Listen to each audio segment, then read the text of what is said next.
Panel, problems that entrenched your communities were problems which hurt you as an actor. We think the moment you put yourself in a position of power, that is the moment you're able to better your communities, and that's the moment you're able to meet whatever you had as like your goals, and you're able to as an actor help yourself. I think there are going to be very crucial things coming in our setup. Firstly, what does this undemocratic government mean? I think there's a government which is extremely powerful in a sense in which it can use heavy political and social influence to mitigate the strides that an NGO makes. So we think on like both sides of the house, this NGO is able to some extent actually make some sort of like a benefit to society, but we think that's mitigated by these governments because they're able to use heavy amounts of capital and influence to shut these things down.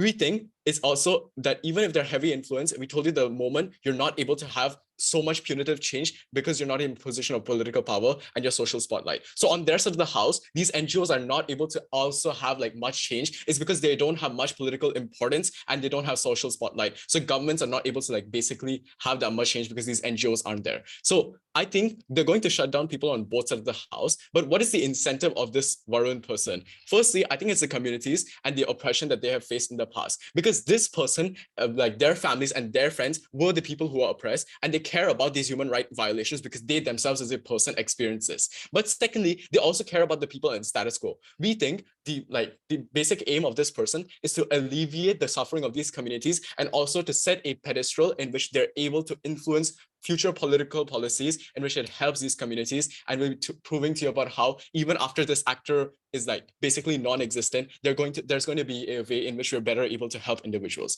But what does this NGO look like? We think this NGO has a decent amount of individuals who supported and actively strive to gain and like actively strive against this like government that they have and actively support this NGO. So they gain some sort of mainstream funds and they're able to gain some sort of small amounts of support. And we think that's what gives it like a little bit of change and a little bit of importance. But what does the non-existence of this like CVF movement actually mean? We think the dissolving of this movement means that followers are going to be going to different movements, because we think that there are going to be multiple movements that go against the government. It can't be there's just like one influential government. There's the moment that if this like movement is dissolved, like we think most of the people are going to go and they're going to basically go to other movements. Our stance here is simple. We support this actor taking this position and using it to influence policies and build a public government relationship in which they're like better able to help these people. But before that, yeah, I'll take that.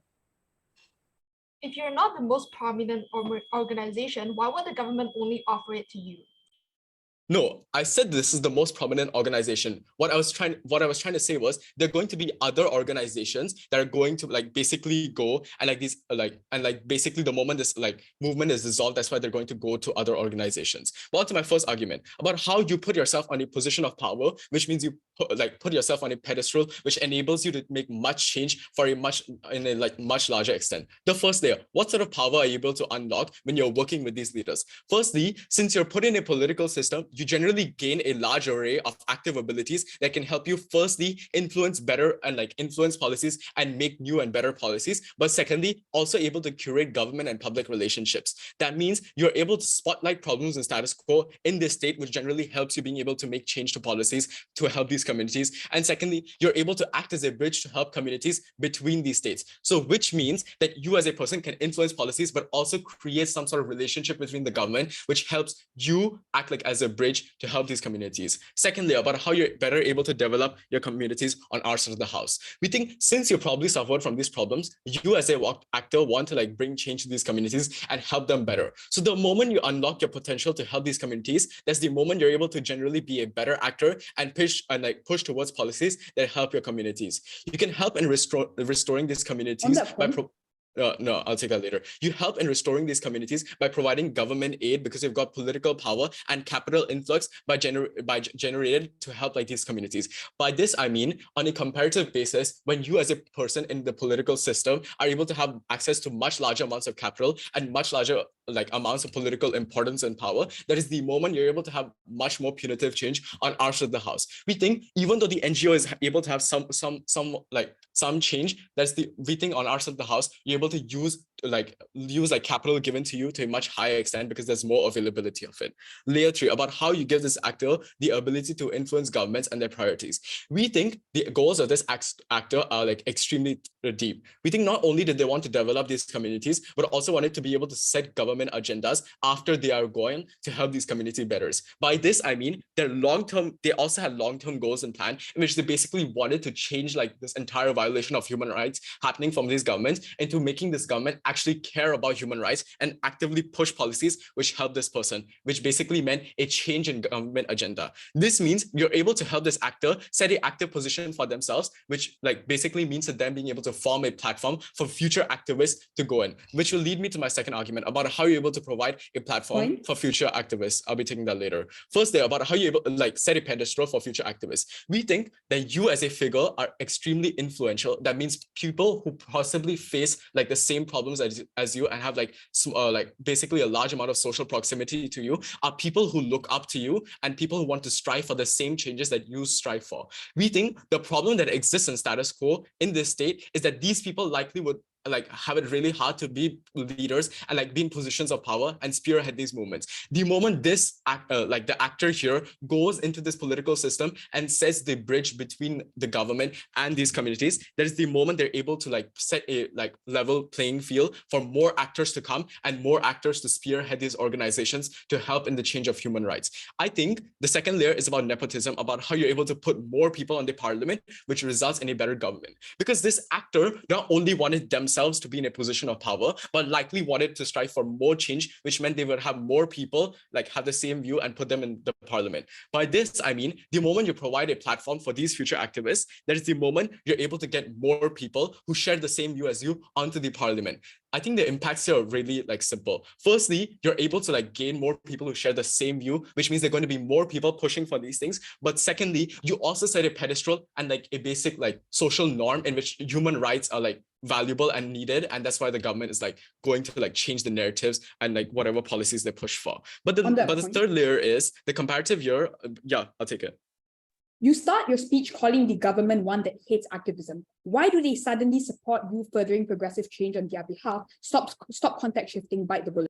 I think to some extent, international awareness about these problems do exist. So they already face pressure. But the problem here is the moment you go and internalize problems inside your communities, that's the moment your people go against you. I think that just leads to more internalized conflict. And that's the moment they're going to go and strive for more change. And I think that's why like they're actually going to give this position of power to this person. But the comparative here about how on their side of the house, it's way harder to put activists in positions of political power, which results in government neglect. I think on their side of the house, the moment you remain in this NGO, that is the moment you're not able to unlock the vast array of political tools that you had, which means it's way harder for you to cause punitive change because you don't have much of a political spotlight. But secondly, it's also about how you're not able to put a platform for other activists to follow you. I think the harm for this was simple. In the long term, governments are able to somewhat skew these policies and not many people are able to go and spearhead these organizations. I think on our side of the house, we have much better change because we actively set the precedent and that we need to have better change.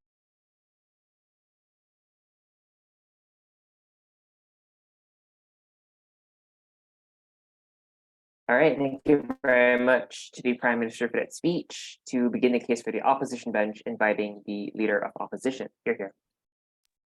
Hi, can everyone hear me? Yes. Okay. Give me 1 second.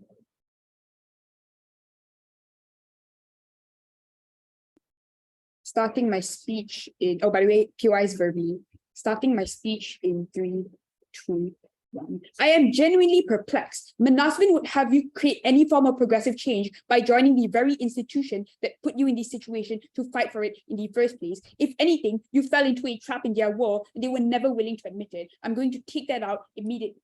2 layers of setup. Firstly, on the counterfactual in remaining within your activism group and continuing its practices. Note, you get access to things like direct fundraising, lobbying and advocacy, collaborative efforts with like other activist groups to fight for things like the rights of activists. Secondly, in status quo, you already garner active changes. For example, undemocratic governments within an activist scene is not Iran, because governments there kill activists. They are more likely places like developing countries like Malaysia, generally on the trend of progressivism as youth populations grow. As a prominent activist, you have daily opportunities to capitalize on the new empowerment of progressive politics and advocate for its policies. After all, you are a meaningful voting bloc for the political opposition to empower. You're going to hear why it is so important to remain out of the trap of the undemocratic government. Secondly, this is an activist debate, let's be clear, its metric revolves around explicitly what those incentives are. I must admit, I feel like I know this guy pretty well. Here's what he would really want. I don't think Manasvin ever deals with that context in the first place. Everything here seems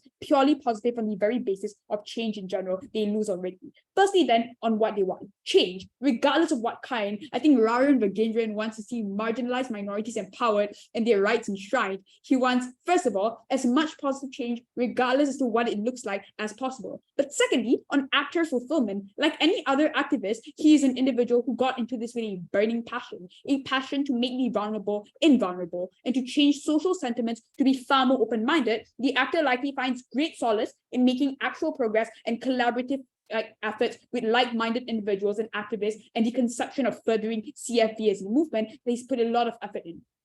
Framing here is simple. We posit that opting into change by taking the prop deal is signing a debt warrant, quite literally, that seals shut the progress of progressive and even ever meaningful change. Two responses then, which take them out of debate before I move on into my arguments. Firstly, on this very, very weird macro that I have for Manasvin, I don't understand their context shifting here, because he starts the first 3 minutes of his speech as to how this is a horrible government that never wants you to gain any form of activist change and against everything you do. But suddenly and magically, the moment you join them, they're completely for every form of growing activism. They had to bite the bullet here. The policy change you're going to get was going to be incredibly disappointing and lackluster at best. Realistically, with a government against what you have in power, to get any form of policy change, you in government had to get politicians and parliamentarians alike to actually vote for your bill. You're going to hear why this doesn't just compromise your moral compass, but I think from the very get-go, you don't get that change that you would like to convince us you do. You lose already. But secondly, on it being an actor debate, you don't really get any direct linkage as to how this is innately fulfilling for the actor in of itself,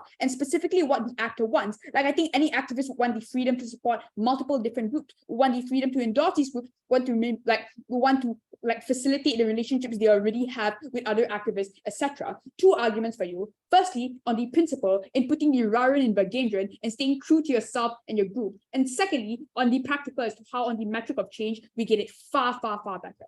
Firstly, on the principle then, 3 layers. First layer, the principal obligation you have to your organization. Firstly, we highlight and set up how important the success and empowerment of your group truly is to the actor. Here is what that principal fulfillment is exclusive to our world. Firstly, the actor has spent incredible levels of time, funding, and personal effort on building their movement and actively executing its will. That looks like logistics, daily upliftment programs, social circles for marginalized groups, etc. You love what you do. You love going on the ground every day and empowering individuals. You spend blood, sweat, and tears in the past 5 years into this. This group is quite literally ingrained into your personal identity and your pride that you carry every day as an individual. But secondly, to shut down this organization in the pursuit of a vague and generalized battle within government that is likely far less targeted, every policy decision is prefaced on the basis of how beneficial it is to the masses. This is incredibly harmful for 2 reasons, and this directly engages with everything Manasvin told you in terms of just a blanket rebuttal to tell you why they get no change at all. I think that is the most important thing for the actor. We win already. Firstly, the actors feel as if they've placed everything they promised to love and care on for a gamble. If their run in government fails, they are distraught. The past 10 or 5 years or whatever of their life down the drain. This is not a circumstance we're willing to throw the dice on, especially when you already have a great cut and great deal. You're already making meaningful change. You already feel like there's a rising political opposition that you can relate to, and that empowers you to a large extent, an opposition that is actually able to execute your will sometime in the future. But secondly, the actor is forced to betray their closest allies within the group and within other social groups. This harm is compounded when their departure is likely met with hatred by their peers. The majority of activists are likely very much against the government and hold strong no negotiation policies with them. For example, you don't accept any donations from government organizations. This is something a lot of activist groups do already, the same way all activist groups don't accept any funding from all groups, especially when its very existence as an undemocratic government is a reminder of how the abuse of a fundamental right they all value greatly has been mistreated.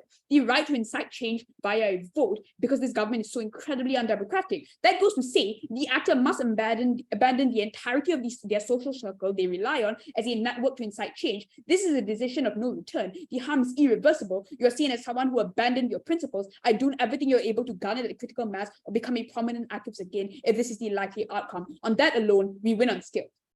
Secondly, the prop betrays this trust. Note, you infringe on the very moral compass of your closest allies by opting the government. But secondly, you become a tool of the state. What does that look like? That goes to say you no longer represent your group, but act as a state proxy in negotiating and enacting their requests. Oftentimes, activist groups go to representatives in the state and plead for something. It often looks like you're the bad guy who doesn't want to give them what they want because you can't get everything they want passed or can't get everything you want even floated out in parliament in the first place because your party needs to approve it. This change of roles in of itself plays on the actor's mind as it blurs the true identity they represent. I think this is incredibly harrowing, waking up every day and becoming literally the bad guy that you aim to destroy. Lastly, on impacting how this is bad for the future of activism, we take you at your best case, assuming you're able to get some form of change from the state. Here's why it hurts activism. Let's assume two outcomes. First of all, an activist boycott in which activists simply choose not to work with you. We really see this in many instances in which activists, like climate activists, especially since the government has been like dogging around with climate so much, simply don't want to work with them. You get no bipartisanship. That is just harmful and bad. Activists protect their principles. The government protects their pride. But secondly, prominent activists, in your best case, opt into the government, crippling the activism scene and its ability to further its agenda. I'm going to talk about this in my practical, but either way, the actor's principal attachment to activism is crippled indefinitely. On to the practical, on the metric of change, here's why we get it far, far better. Before that, POIs. No? All right. First layer, what does change look like? Two outcomes. Firstly, on the ground, we say you're far more liberated to do this outside the government. That goes to say you have access to activist funding in your critical mass. The government may not align with certain NGOs. You also have freedoms in what NGOs you want to support. I think part and parcel of being an activist is just buying into the entire progressive agenda in general. You are crippled and your ability to do that is likely no longer something you're able to wield as freely. I think that is far, far worse because you're forced to pick and choose based on what is the most like distinct scale of harm. For example, you as maybe a homosexual individual unable to fight for the rights of the community as opposed to fighting for the rights of racial discrimination as a blanket versus ever getting any form of chance to force in that. I think that's incredibly harmful to the actor themselves. But you also have to focus on the ground change and relying on things like that as opposed to playing political games. It is far, far worse on policy because governments are likely not very friendly to radical change. Whatever you want to get, you likely have to compromise your moral compass for it to even be discussed in parliament in the first place. The actor just moves further to a point of no return, especially when more and more of your activists opt out of their movements into the government. I think that is when you get a rift in which activists oftentimes weaponize activists who call them out and say they're no longer individuals who actually want change. I think you ban true activists from actually gaining any form of change. That is the worst crime of all. Never prouder to oppose. All right, thank you very much to the Leader of Opposition for that speech. Now to continue the case for a Gov bench, inviting DPM. You're here. All right, am I audible? Yes, you are. All right, I'll take POS in the chat, please. So please unmute yourself because it's very, very annoying. And yeah, I'll go by he, they pronouns. So yeah, just a second.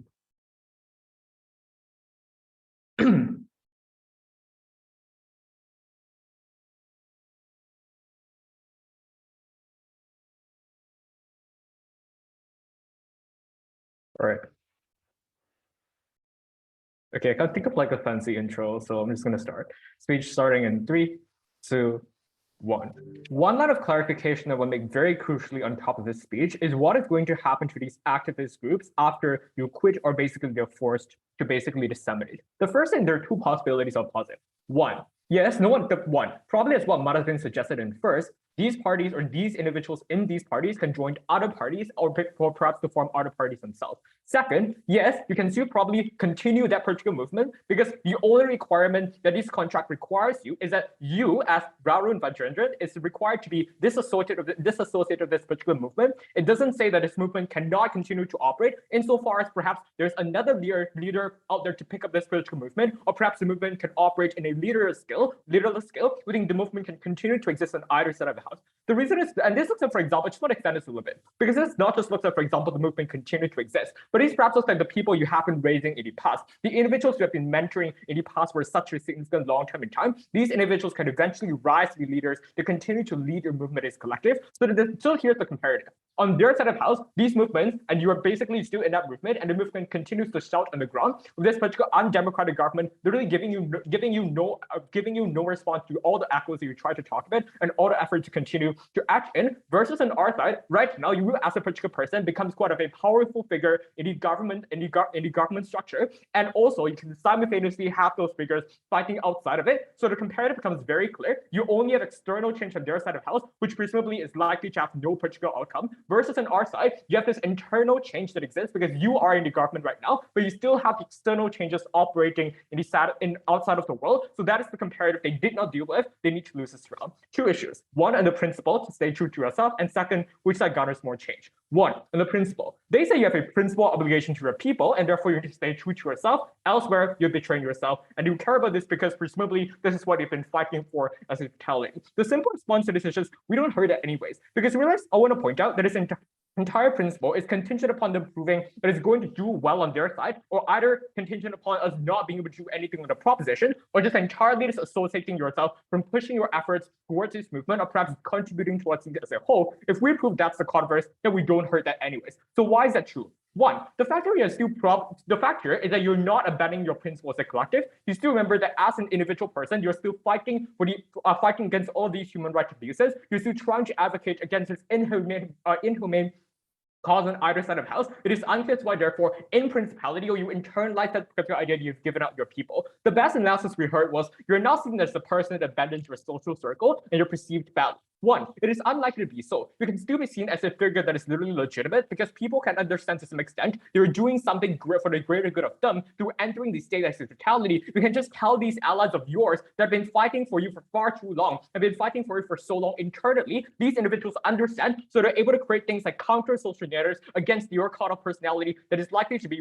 hurt, that is likely to be torn to the ground on their side of house. But second, you leave the movement with the faith of battering the individuals who can still stay true to a principle in the deepest parts of your hearts. The difference in this debate therefore becomes, on their side of house, as what we characterize, you're unlikely to get any forms of change. I'll talk more about this in my second issue, but exactly because it's an undemocratic government, you're unable to accrue a change throughout your particular vote of the people in your hands, which means to say more, but also second of all, evident by the fact that it's like whatever the movement have existed for far too long. If change would have occurred through organic means, it would have already occurred to begin with. The fact that it has not occurred suggests to us that it's massively unlikely to occur even in the future. So here's the comparative. On their side of house, the movement remains stagnant because even if the people support you at a massive point, they're unable to change the government. But realize this, like, so on their side, the movement remains stagnant. But on our side, you have particularly you as yourself trying to further your effort and trying out different avenues, or at least trying to better your movement in different scales. That is comparatively better as a whole. But realize on their side, the reason why it's so traumatizing for you to only stay within a movement, let's flip this argument of like basically like trying to help your people or stay true to yourself. Because on their side, the moment you choose to stay in that movement means to say you permit that particular oppressive government to continue the atrocities that are imposing on people. You can't stop them from cracking down on people. You can't potentially stop them down from doing anything as a totality to impose all of those human rights violations from their side of house. I would argue that if you truly care about your people, it is far more traumatizing on their side of house to continue to viscerally witness these forms of like all these forms of atrocities, but still having no mechanisms that can sufficiently engage with those things on their side. To the very least on our side, you yourself understand you're at least doing something. The perception in of itself is better because you understand you are trying to do something versus literally doing nothing on their side. Or even if you do something, it is entirely effortless and it's entirely futile, so you don't do anything. Second issue, which side is more likely to garner factual change? The observation I want to make on top of this issue is that first off, literally spend very little time in explaining and mechanized to us exactly what they get changed on their side and why we don't get changed on our side. So probably here is that they would concede they're lost in this. So let's analyze why would change occur in our side of house and why is it likely to be better? One, I'll suggest you can potentially pass policies as what the Infoslide suggests, but instead of just asserting it, I want to prove structurally as to why you're able and plausibly can do this. One, this is like exchanging of votes within the parliament, right? So for example, you can tell those politicians or those member parliamentarians within those causes that if you support my cause, I will support yours too. So there's these forms of exchange of votes when it comes with passing policies. But even if this is insufficient, we tell you can still formulate connections within these particular state systems, right? This is true because realize that while it is true that like human rights abuses have been occurring far too long in the past, and generally individuals have been suffering from these abuses significantly, presumably there will be some individuals, even if they're working in a state, who wanted to voice up against the state, but generally are incapable of doing so. But given right now that you as a leader that is capable of making the CVV movement so big showcases that to some extent you have intellectual capacities and great perhaps like decent leadership skills. What this means to say is that you're holding capacity to unionize these individuals within the state to perhaps slowly create traction towards those things, right? But what this also means, second of all, is what they did not engage with is Manasvin's analysis with regards to your ability to put individuals in political power, to introduce politicians positions towards your own people. The motion slide says you're part of a powerful individual within the state, so means to say you probably can allocate some positions towards your own people that aligns that have the very same values as you are, right? The reason is why the state is unable to hold you accountable is because of political incentives. If they fire you, for example, it is seen as the internal state not having unionized and is not strong enough. And really, a lot of undemocratic states rely on this strongman image to maintain their power. So if the public now knows and it suggests in fact to the public that the perception of the state right now is not strong or is less strong, it is fatal towards its particular government. That is why they have the counter incentive to not do this. But second, which will literally in Venezuela, for example, they removed several political figures from the very important positions that literally sparked immense things like backlash and immense things like riots against the government. And given that even if it is an undemocratic state, they have no incentive to engage in things like further public retaliation. That is why they have full incentives to not remove you. That is why you're able to do these things on our side of the house. But why is it systemically better than the very stagnant change on their side of the house? One, organically, you're doing some steps that can potentially and progressively get yourself or your movement or the ideology support into materialization. On their side, you can continue to yell as much as you want outside of the parliament, but it's unclear as to why the government is likely to listen to you. But two, it's unclear as to why the individuals internally in the state is likely to support you. On their side of house, change is practically impossible. But even if we accept that either side of house is going to get change, why is our change better for you as an individual person? One, realize that you're realizing that you're significantly doing something to support the cause you're doing. So internally, it sparks immense gratification to you as an individual, versus on their side, you continue to viscerally witness the sufferings of individuals. I would argue that is quite traumatic. But second, realize that the fact here is that on our side of the house, it's far more efficient. You're able to take steps slowly that tangibly changes the cost, versus on their side, nothing is going to happen. On both these metrics, we're so proud to propose.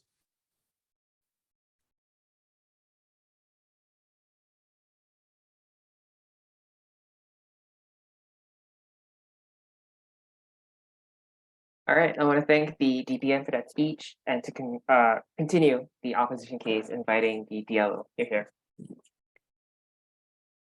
Hi, am I audible? Yep, you are.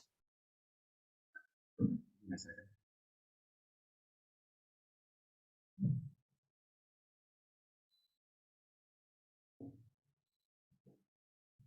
starting my speech in 3, 2, 1. To betray your values and betray your movement over a shaky position of power in an oppressive regime is the single biggest disservice you can do to your loyalists and supporters as a bastion of human rights. Opposition sees propositions move here to join the government over not the certainty but the potentiality of passing legislation as nothing short of career and moral suicide, and we stand against that firmly. I want to make one important clarification in this debate. Proposition asserts repeatedly that op doesn't get change because according to them, change can only be policy change. I want to clarify opposition's stance here. Unlike government, we don't narrow change exclusively to policy change. We think the supposed stagnant change that prop accuses us of is something we're completely fine with. Because note that on our side, we still fulfill our core values of helping people on the ground. We give them direct activism, we build them schools, we help feed them, we help educate them. We think we don't have to topple the entire government to be able to win this debate. But I'm going to engage with the 4 major points of contention that came from Gov.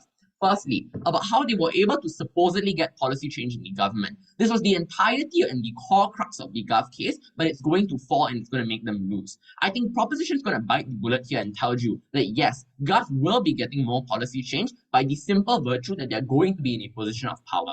But 2 reasons why this is completely unimpactful. A, your policy change will be marginal, if not non-impactful, to the kinds of direct activism that you've taken part in before this. The reason as to why you can't actually push for things like effective policies is because your government itself is undemocratic and isn't actually going to be engaged. It is going to be engaging in things like human rights violations. So there's already internal mindsets within other members of the government of holding supreme power. So they're likely to be fearful of the kinds of progressive human rights policies, such as protectionism of minorities or free and fair elections. So note how when government calls us out for not being able to push these kinds of policies, they fall into the exact same trap of not being able to do any of these things. Secondly, the marginal policy change that government wants to seek for is going to come at the expense of having to support policies that go against your faith. DPM literally concedes to this because to get your policy change, you're going to have to vote to pass other policies because you need the support of other MPs within the government. So ultimately, to show that you have some form of utility, you end up having to support policies that other MPs propose that exist outside of your moral compass. So what this would look like is, let's say you want to get a policy passed to fund this rural district, you might have to potentially support another MP's policy of wanting to push for like the criminalization of of gay sex. I think these are the kinds of things that you end up having to fall trapped into. Second thing they tell you about how the government has an incentive to want to listen to you and put more of your loyalists in the government. Two major problems with this assertion from Gov. A, I don't actually think that you're going to have many loyalists to begin with, post abandoning and dissolving your movement by virtue of the fact that your position are portrayed as a political frog who is abandoning people to just for positions of power. Secondly, I'm unclear why the very same government that PM characterizes as so oppressive that CFV was unable to even go about doing grassroots activism is ever going to have the incentive to want to allow you to install your political puppets in the government that are going to be pushing for progressive change. Third thing they tell you about how you're better able to develop your community. I think this is going to be entirely symmetrical on both sides by virtue of all the analysis that Varun gave you on why these movements are probably going to be able to help out a lot of people on the ground via direct activism. So you're already helping communities here, but fine, take Gov at their best, right? And let's just assume that you've somehow managed to pass policies that develop your community. I'm then inclined to believe that this was going to be nothing short of marginal. So I think at its very best here, this then becomes a wash for government and reasonably wins this by virtue of the fact that all the positive change that we're able to bring already exists and we don't have to do it with compromising our values. Last thing they tell you about how you're still going to be trying to advocate for these human rights abusers, thus you're not abandoning your principles. I think I want to draw a parallel here. And I think wanting to do something good and actually doing something good is very, very different. Gov misconstrues these two things because DPM tells you that, you don't abandon your principles because at least you're trying to do something. We think the principle is still abandoned here by virtue of the fact that you've lost direct capacity to do on-the-ground work, meaning all the direct activism that you push for no longer happens, meaning that your intent to want to do good by potentially passing policies doesn't matter insofar as you abandon the comparative of actually pursuing change via direct activism. So I think this takes down or deals with much of the Gov case. But first argument here on why aligning yourself with the government will lead to the abandonment of your core values and why that's a net harm. This is going to be like an extension. First layer of analysis here on what's the purpose of Nerikatan Pasional even recruiting you to begin with. I think we're going to call out Proc's obvious bluff here. The government isn't recruiting you because they want to allow you to make change in the gov or reform it. They are simply suppressing a political opposition who is a threat to the legitimacy of their regime. Because it's important to note that on government, they probably don't find jailing or downright assassinating you feasible because you're a prominent figure who has major social capital. So I think ultimately then your recruitment is nothing more than a strategic political move to subdue you as a volatile member of the opposition.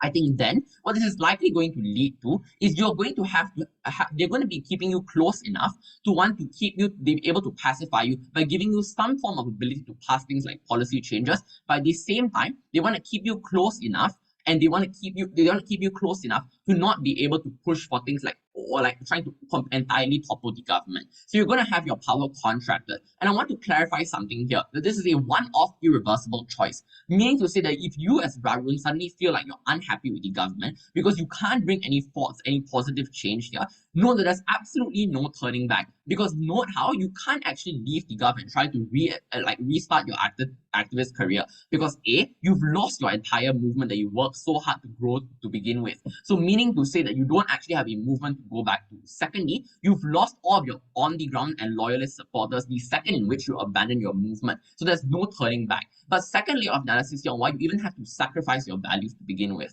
I think firstly, what's the kind of work that you were doing as a kind of activist on the ground? I think this was going to look like direct door-to-door community engagement. It's going to be forms of direct activism that you use to uplift and secure communities. You probably resorted to this because you were unable to pass policies as an MP because you weren't an MP. Thus, you opted for direct on-the-ground change. So you were able to do this with your social capital that you amassed, and you allow yourself to build your a big supporter base.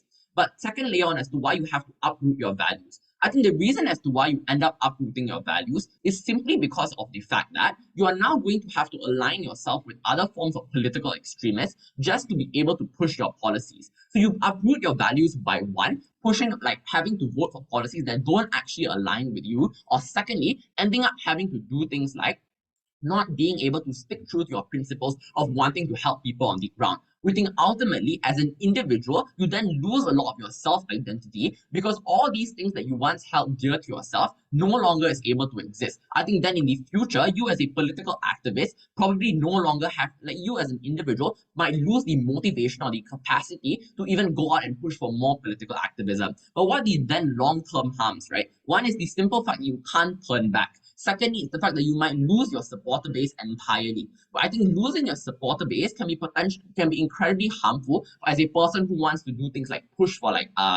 as a person who wants to push for things like legislative change. Because insofar as you don't have people on the ground supporting you, because they see you as something as like a political frog, I think that that's when you're unable to have the motivation or even the capacity to go about pushing things like policy. I think ultimately what you're going to see happening on government is you being installed and subdued as a political opposition, simply put in that position because they don't want to deal with you directly. And I think for all those reasons, side with all.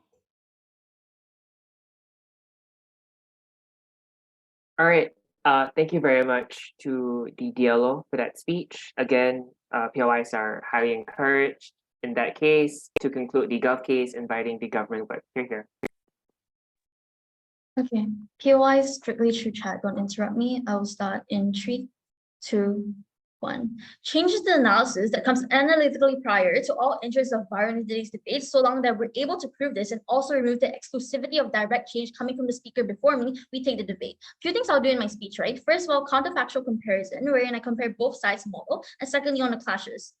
First of all, on counterfactual, right? What does our world look like on proposition? Our model is essentially just to accept the offer of government and represent the government and have a seat in the parliament to debate on the issues with other politicians. We believe that this enables the actor to have the direct capability to create change for a few reasons. I'll separate this into 2 parts. First of all, in the parliament, right? Three layers. First of all, you're able to then compromise with like other politicians in making agreements to vote for certain human rights bills, right? I'm pretty sure this came out in my first speaker. But what this essentially means is that when you vote for certain bills, you can also agree to vote for the other politicians, and they'll also exchange that vote with yours, and then therefore you create more change within internally in the parliament in itself. That is how you create that change internally. But secondly, you can also slowly decrease human rights violations in the district that you're situated in, and that's better because little change is better than no change at all. What this means is that if this actor were to be situated in Damansara, for example, right, he would be able to decrease the violations happening in that area marginally. The new power that he has, he is a part of that district. Therefore, he's able to at least create some sort of change in our world, at least as compared to their side of the house. But thirdly, then you're able to create better government and public relationships, right? Because now that the public is able to have a voice in the parliament through that very actor on our side of the house, we have a healthy relationship that is propelled then in the direction of dissolving the whole authoritarian power that the government has on the people. We think because of that, through parliament, we're able to get change internally. But secondly, widely in society, how do we help the people? First of all, we're able to set a precedence for future human rights activists. What it means is that so long that we are in the parliament and so long that we get a seat, we showcase the ability for human rights activists, the opportunity to create change for themselves, right? Rather than being oppressed and submit to the regime regardless of what they do. This then directly impacts the communities around the actor because they're likely to feel empowered from this new bargaining chip that they now have, which then increases the likelihood of even more NGOs showing up to amplify the voices of the people. But then because of that, on their side of the house, they don't have this like comparatively. But secondly, through like whole simple theory of nepotism, right? Because we're now in the parliament, we're now able to bring in more allies in the parliament through the influence that we now hold. This is already mentioned in my first speaker. What is the likelihood of all of this happening, right? First of all, already responded in the POI before this, there is a large international awareness, so just not outright commit modern genocide on people. But secondly, backlash in of itself ensures that people are going to sure that the government is going to give in to Varun and give him like the political opportunity that he now has, because political popularity in itself is very important for undemocratic government still, because no government is self-sustaining without the form of some form of cooperation between the people and the government. What this means, panel, is that these very governments rely on the people to get like their support and also funds and money through like taxpayers' money, right? And therefore they need these type of support in order to gain like their popularity and like relevancy, right? But also they also like in of itself, dealing with societal uproar through riots and also protests on the ground is also expensive, and no government wants to spend extra funds, especially when this debate was situated in an undemocratic country, which means it's probably an LDC, probably means they care about money allocations a lot. They don't want to deal with the extra funds of dealing with societal riots. I'll take that later. But what does that world look like on opposition, right? The model on their side is that they deflect they deflect the offer. But we think on the meta, we just like to call out all the way from the first speaker. We heard no positive case is intrinsically on how they improve the activism of human rights in the undemocratic country until like the previous speaker before me, but I'll deal with that later. But we think their model in the style was already paradoxical to what the actor stands for. But then because of that, then I'll move on to the clashes. But before that, I'll go to the PY. Why does having one seat in the parliament immediately means that you're magically able to enact policies? I already gave like 4 reasons as to why we got that earlier, but just in summary, it's just that you're able to have an influence in the parliament, and now you're able to have like connections with other people in the politicians and have some sort of power over the people instead of having some tokenistic representation on your side of the house, which you believe is something that won't create any positive change on your side as well. We think on the comparative, we're still way better. On the clashes then, firstly on the interest of Varun, right? On opposition, they told you very largely the whole case was hinged upon the fact that on our side, the people feel feeling of betrayal henceforth is against the interest of the actor, right? First of all, I like to call out the debate in of itself is about the interests of Varun, irrespective of what other people think of him. Though it might be true that he does care about what his allies and audience think, but his true personal interest would be the main metric to this debate. But even if it's true that he does care about the people and how they view of him, it's not true that people would suddenly just like feel betrayed just because of he's now in the parliament. Because now Varun propels a perception that he's able to make change the moment he has a seat in the parliament, and this is untrue that he'll see a traitor because there are just because he's in the same party as the government, right? For example, in the status quo, Kari Jamarudin may be a part of DN, but that doesn't mean that he is like a bad politician, and people still see him as a good one because of the contribution he has to a society, and it exemplifies the amount of support that he has in the status quo as an individual, even after the aftermath of the recent general election, regardless of being in a politically unpopular party. I think because of that, their push in and of itself was uncharitable. On the wing then, right, how do we get this very interest of Varun, and how do we get it exclusively? First of all, the influence and power, right? By virtue of the fact that we get this on our side of the house, it's going to be in the best interest of Varun, because the moment in which he probably spent most of his years building up this NGO, there was probably an objective in his mind to have influence and direct political power in the status quo. And therefore, we have that in our side of the house, so long as we have a seat in parliament. But it also means, insofar as it's true, the moment in which in their comparative, they turn down the opportunity to hold power in the government, they already have an unstrategic choice on their side of the house. But secondly, the fact that we are going to promote the cause of political view on our side of the house, which is only capable to being in the parliament, we have this on our side, and therefore it also leads me beautifully into my second clash.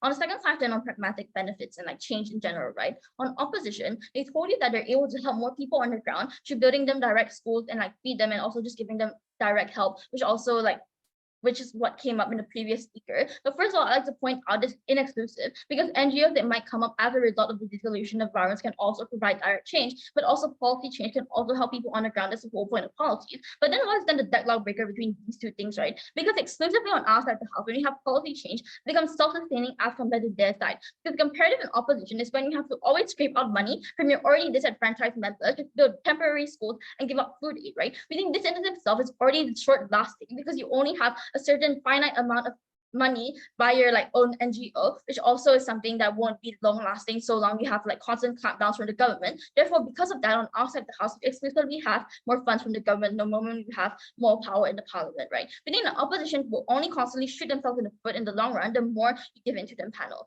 On the wing then, on the point of instancy, just largely, right? We think on the time scales, obviously we already get change fastest. Why is this true? Because we have the direct capacity to create change through the influence in the parliament, which I already explained throughout the bench. The reason why this is all important, because we feel the personal interest of that actor. But most importantly, because of the vulnerability of the movement's allies, we're able to help them, especially when they have little to no capacity against the undemocratic government. So long we're able to get a seat in that undemocratic government, we're able to get their voices heard. This now means all the lives that are at stake in either side of the house, we allow these lives to be safe on our side because we appeal to the government in the status quo. Therefore, we help more people. On the comparative, then they only have tokenistic efforts that never materialize any impact. I think the most they do is direct help, is already taken down and already proven inexclusive, or protests are just shouting in the street that just bring no change out whatsoever because it gets shut down from the government. But because of that, they lose on their side of the house. All in all, we have more sustainability, we have more influence, work for change, vote for proposition. Thank you.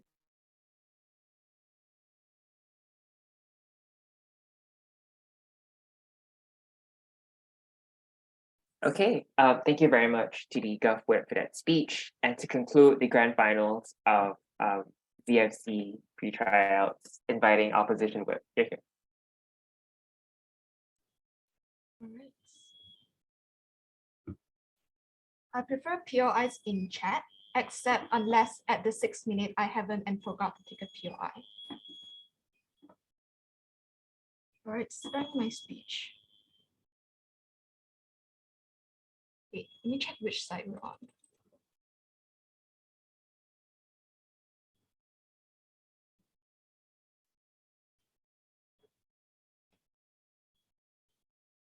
Okay, proposition, amazing. Right, start my speech. Opposition's whole case relies on a shaky assumption that policies can be enacted. Insofar as we prove that that is unlikely, despite having influences, we already win this debate on the get-go. But the second problem here is the convenient shift of contexts that comes from side of opposition. They initially say that governments are anti-human rights, that they would just shut down all organizations, but suddenly they will want to support you and will let you enact any policies that you want. We think the former is likely because firstly, as say, they want to shut you down so badly because the existence of human rights in and of itself and existence of the ability to speak up threatens the government's undemocratic means and securing their power. There are also people that are undemocratic in the first place and engaged in all this human rights engagement systemically that could have changed it by just removing the systems, but they didn't. This proves why then their likelihood of having policies is unlikely. But let's assume that it is true that their later context is true, that governments actually want to further human rights in the country. Firstly, they will fund you. This means that you are incredibly effective in helping the people on the ground. Secondly, they will listen to your demands. This means that protests are very likely to work. Thirdly, they will not crack down on protests and civil disobedience. This means that whatever you want on the ground is likely to succeed because if they really listen to international pressure, it will be political suicide for them to crack down and defund and human rights organization because that's the worst thing any country that cares about international pressure wants to do. The impact of this is that if their latter context is actually true, none of their impacts actually stand. But the crucial thing here is that this is when it becomes important of what my first and second speaker analyzed to you on why then what Rarun actually wants as a political leader and what Rarun actually wants as a human being. The first thing we told you is that in terms of the movement, because change is a clash on either sides of the house, but movements then is something that opposition never engaged with. We've told you that you've worked together for such a long time. Secondly, we've also told you that you prefer working on the ground because you help them directly. This is a unique satisfaction that you get working on the ground, the satisfaction of seeing people and helping them, seeing them small, something that you never get if you only work in offices and draft policies. Lastly, we also told you that you don't want to be seen as abandoning the people on the ground. It doesn't matter what your incentive was. It will be seen as abandoning the people because you're letting your organization that you've told them you care so much about to just dissolve. This is the last thing that any leader of an organization wants. The reason as to why this is important is because this argument in and of itself moved past the clash on change. So even if it's a wash between change, I think this is the exclusive pathway as to why we win this debate. But crucially, the last way here is to say why even in the best case, they claim the impact of change, we still win. Because we've told you political change doesn't really matter in compared to wanting to have other types of change by these movements. Because as mentioned, these are people. Rarun is a person that went through a lot of trauma by the politicians and had through a lot of these traumas from the elites in and of itself. He hates elites. He hates these people. He has went through a lot of harm by these people. It's triggering and bad for his mental health if he needs to work with them every single day of his life. And this is a really strong winning incentive as to why Rarun then, despite of changes, will want to firstly protect his organization and secondly, do not want to work with elites and politicians. With that, I think we already moved past the big law in this debate and won this debate. But furthermore, let's move into change secondly and tackling their best case thirdly. First thing is in terms of change. The first layer that we have to tackle is what are the incentives of the government? I've already rebutted what if the government actually supports human rights. This assumes what if is the former context that governments want to crack down on human rights. I think the first layer here is to talk about why it's undemocratic in the first place. Even if you have policies and even if you have the majority, there are likely to steal outcomes. They are likely to not let you secure the power. They're likely to have certain outcomes in order to support their own rights. Because note that supporting minorities comes diametrically opposed to supporting the rights of, for example, white people or a certain race that all the political agendas planned and it's the reason as to why they've engaged in the systemic human rights violations in the first place, because politicians want that power, they want the superiority. Therefore, this undemocratic government is unlikely to use they're likely to use any means to let your policy not fly, even if you have a lot of majority, even if the whole government then supports you. The second thing here, let's talk about how they're anti-human rights. We agree that they will try to crack you down, but the reason as to why they will give you this position instead of continuing to crack you down, despite giving you this position, shows that the government is weak and is looking down to human rights organizations. This is because they can't. They can't crack you down, which is exactly why they're giving you this position. This means that this anti-human rights government then, even so, we're still able to achieve impact on our side of the house. But the last thing here is that opposition says that you can have connections, but we told you that that's unlikely to begin with, because if you're likely to work in the government, you're likely wanting to support the systemic human rights violations. Minorities are also really hard to get into governments in the first place. But let's say that you have connections. It doesn't matter. Because 1 or 2 connections, or even if 25% of connections, does not give you a simple majority, where majority of the people in governments are anti-human rights, and that's what we need to talk about in this debate. This proves that even if opposition is really effective, the possibility of having any policies is unlikely, because it would be seen as a loss for governments, and governments has already historically and still wants to go against human rights. And that's why then, in the best case scenario, there will be no impacts at all. I'll engage with more later, but before that, I'll take a POI. If there's any. Okay, seeing that there's none. So let's move on to the second thing. What's the left standing on side of opposition? Is there 2 counterfactuals? Firstly, in terms of organizations, and secondly, in terms of the benefits of speaking up. Firstly, in terms of other organizations, they just assert that other organizations do exist. The reason why it's likely to not exist is exactly because what they say. Governments shut them down. But they just couldn't shut you down because you're the most prominent organization. The others who are more decentralized, who are smaller in power, who don't have so much power to go against the government, are already dead, panel.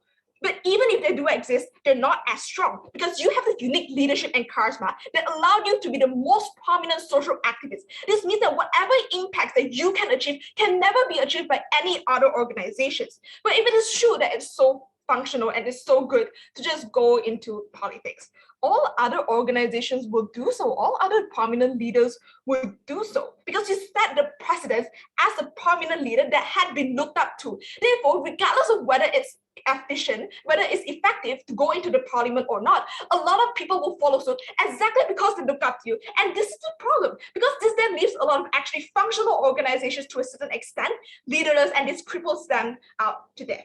The last thing here is to say that you can speak up and you have limelight, you will feel empowered. I'm really not sure as to what the exclusive credibility you get as being a government, but I will posit to you that because the government is so anti-human rights, they will never give you the media attention. Even if you have media attention, you will always be crowded out by the majority of politicians that prioritize anti-human rights rhetoric even more. This is exactly why you get more abilities to speak up as a leader, because you are someone who is the head of the organization and is prominent as the Infoslide slaves. The last comparison here is that even if you have pink fluffy unicorn policies, they can redrect this in the future, right? It doesn't have to be like very permanent. Even if you have a lot of this, it's like to be tokenistic at best. You need to compromise. You need to have a lot of filibustering happening. This is what my speakers have told you as to why even if you have policies, you're unlikely to achieve anything in compared to all the actual tangible help that you're able to give the people on the ground on the side of opposition. For those reasons, we're really proud to oppose or propose whatever that is. All right. Thank you very much to everyone for your very, very fine speeches. I invite everyone to virtually prosper and shake hands. Right, I think the judges will just proceed to one of the breakout rooms to discuss. And